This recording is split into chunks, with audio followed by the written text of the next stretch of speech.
4,000 luxury tourists climbed aboard a floating buffet palace and accidentally discovered modern civilization is only 3 uncertain pipes away from campground raccoon diplomacy. The plumbing lost confidence first. Human dignity quietly began packing its bags shortly afterward.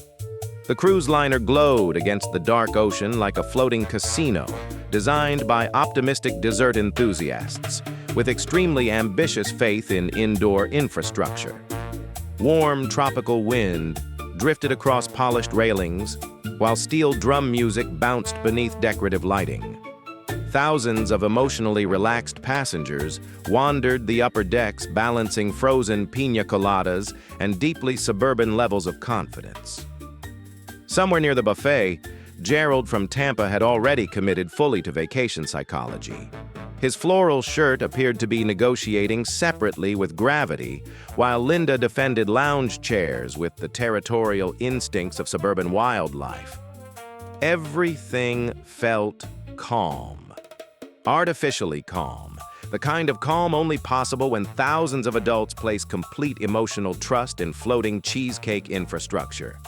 Then somewhere deep below deck, the ship's relationship with electricity became emotionally complicated.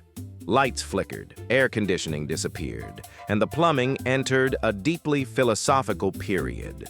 Passengers continued carrying frozen drinks through increasingly experimental hallway conditions, while crew members smiled politely with the exhausted facial expressions of substitute teachers.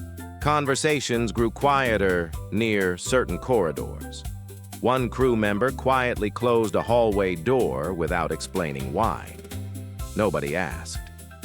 Gerald glanced toward the caution sign at the far end of the hallway, took another sip of his piña colada, and silently decided additional information might lower morale. The lower decks grew warm, humid, and emotionally swampy. Exhausted tourists shuffled through damp carpeting beneath buzzing lights and air conditioning surrendered. Small red emergency bags appeared. Passengers stared at them beneath flickering hallway lights with the same emotional expression people usually reserve for tax audits and suspicious medical paperwork. The famous poop deck suddenly became a much more emotionally informative phrase.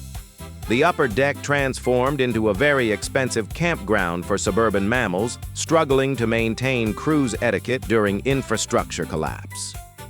Lounge chairs became territorial resources.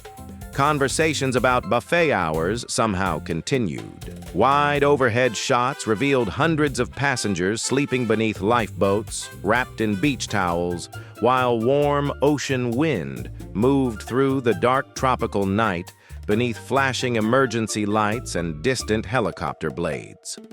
Below deck, the ship's relationship with indoor plumbing became increasingly theoretical. The buffet continued operating with the emotional confidence of a species refusing to renegotiate reality.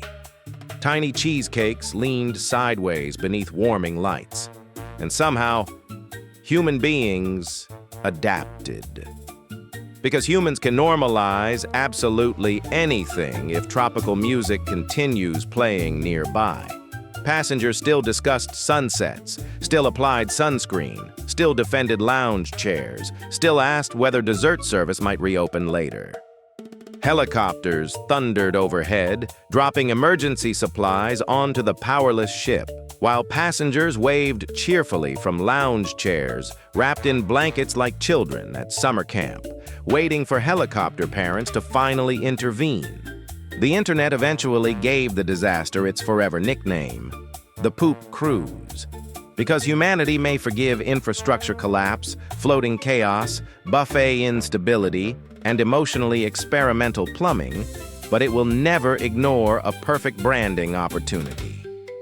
Eventually, tugboats guided the powerless liner slowly back toward shore, carrying thousands of exhausted tourists who looked less like luxury passengers and more like emotionally dehydrated campground mammals, returning from a deeply confusing leadership retreat organized by optimistic accountants. The real story is how long human beings continue performing civilization rituals after reality has clearly stopped participating. Because underneath every glowing casino, tropical buffet, and frozen piña colada beneath decorative vacation lighting, human civilization is basically a nervous campground held together by polite denial and emotionally negotiable plumbing.